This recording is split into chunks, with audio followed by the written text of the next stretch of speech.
pandemic has dealt a body blow to the United States, including its military combat capabilities and deployment.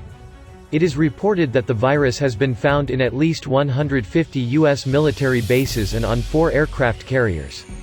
Nevertheless, the U.S. military has continued to make waves recently through its operations in the South China Sea, in its relentless pursuit of hegemony in the Western Pacific.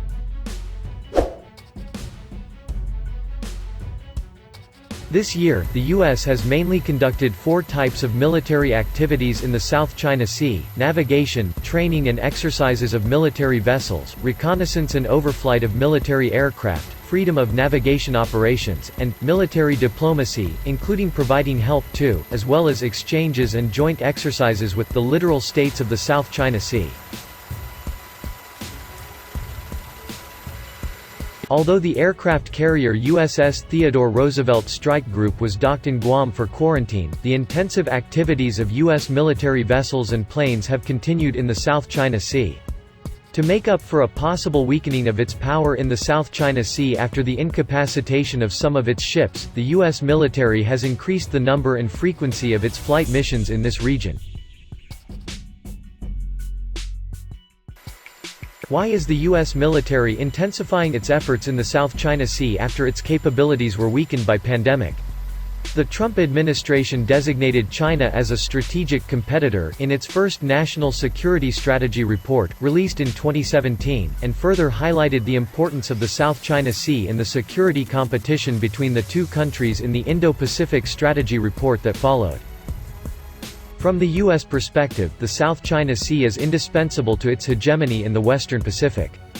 It is a vital artery for U.S.-style sea power, and a handy issue to be manipulated amid China's rise and growing maritime power.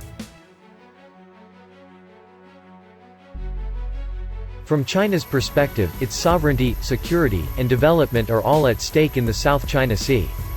The sea not only serves as a natural shield for its national security but also hosts strategic sea lines of communication. Therefore, the U.S.-China competition in the South China Sea is both strategic and structural. The Chinese are not so naive as to believe the U.S. will ease off its competition with China in the South China Sea amid the pandemic. That is why China has calmly dealt with U.S. operations, both in the air and at sea, amid the viral outbreak.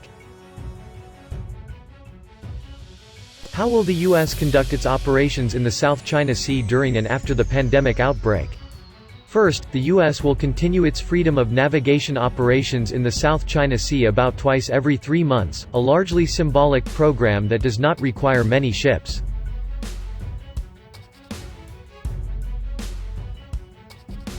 Second, the U.S. will cancel or postpone joint military exercises and other military activities with its regional allies. For example, it recently cancelled the Balikatan shoulder-to-shoulder exercise with the Philippines.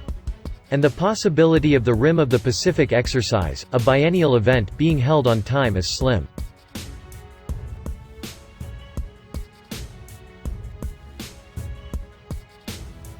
Third, the U.S. Indo-Pacific Command still has enough surface ships for military activities in the South China Sea, despite the lack of aircraft carriers.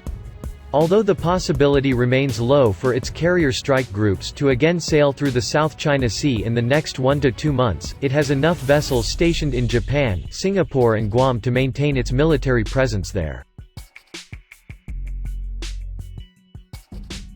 Fourth, the U.S. will step up its deterrence operations against China's activities in the Taiwan Strait or the South China Sea amid the pandemic. Recently, U.S. military vessels and aircraft conducted high-profile activities in the East China Sea and the South China Sea with the clear intention to deter China in this extraordinary time.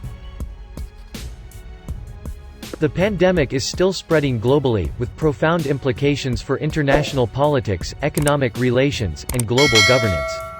Its impact on U.S.-China relations has so far been negative. It has slowed neither competition nor decoupling between the two countries in trade, science, technology, or industrial and supply chains. As the U.S. presidential election approaches, the China issue is certain to be hyped.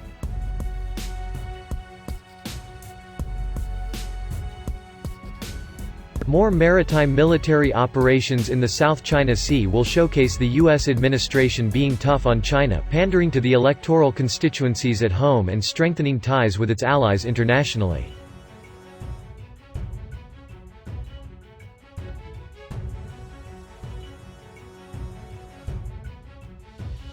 Other claimant states, backed by frequent U.S. interventions, have taken unilateral action in disputed areas in the South China Sea.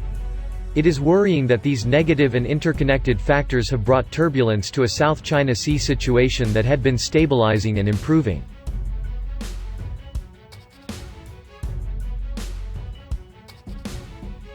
The South China Sea is the common home of all its littoral states, not least China.